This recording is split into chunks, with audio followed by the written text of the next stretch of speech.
Queridos amigos, estamos iniciando nuestra jornada. Estamos ya en esta cuarta semana del tiempo de Cuaresma. Estamos leyendo Isaías, capítulo 65 del 17 al 21. Recordamos que es el trito Isaías, así se le llama en la antigua división de los estudios bíblicos, el tercer Isaías, que es lleno de esperanza.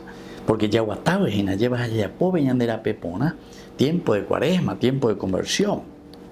Esto dice el Señor: miren, voy a crear un nuevo cielo y una nueva tierra. De las cosas pasadas ni habrá recuerdo ni vendrá pensamiento. Alégrense, regocíjense por siempre por lo que voy a crear. Yo creo a Jerusalén alegría y a su pueblo júbilo. Me alegraré por Jerusalén y me regocijaré con mi pueblo. Ya no se oirá en ella ni llanto ni gemido. Ya no habrá allí niño que dure pocos días, ni adulto que no colme sus años, pues será joven quien muera a los 100 años, y quien no los alcance se tendrá por maldito. Construirán casas y las habitarán, plantarán viñas y comerán los frutos. ¡Qué espectacular! Va la consecuencia, y no sé yo que fuera de una verdadera conversión. Yo voy a crear nuevo cielo y tierra nueva. Nuevo cielo y tierra nueva. Eso es lo que todos estamos esperando. Y así entonces las cosas pasadas, ya nadie ni tendrá recuerdo, ni vendrá el pensamiento, ni andaré esa hispata, porque entre te mañana convertí, dañan de poco y veima, da ya sobrefactura veima. Entonces se mandó a ti pasarela, mañana tu tierra, de que hay millones o vale ver 5 o 6 países de gatura ya puedo ir las de.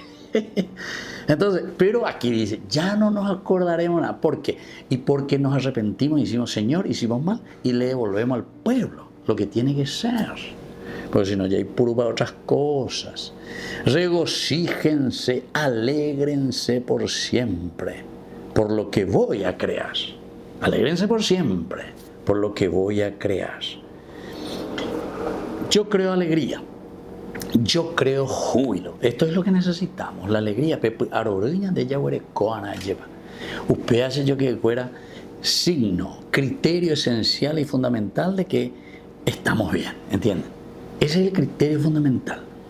Cuando nos vemos ahí en la calle, bajo este sol, yo creo que suelo mirar, ¿verdad? Eso que vienen ahí en los semáforos. ¡Jacú! En las 12 en una. Zapatilla ire o ofrecen de cualquier objeto, ¿verdad? O vende Juan de, ¿verdad? Y son todos jóvenes. Un día, por ejemplo, si se le educa bien, si se forma bien, si le da buen trabajo, después la italiana de ahí vale forma. Y por eso que después también hacemos cada cosa negativa, ¿verdad? Porque todos tienen energía, fuerza y tienen que sobrevivir, y sobreviven a través de la delincuencia otros, ¿verdad? Así es que, queridos hermanos, me alegraré por Jerusalén y me regocijaré con mi pueblo, porque ya no se oirá en ella ni llanto ni gemido. Que la bendición del Señor descienda sobre cada uno de nosotros, sobre nuestro pueblo, sobre nuestro Paraguay. El Padre y el Hijo y el Espíritu Santo. Amén.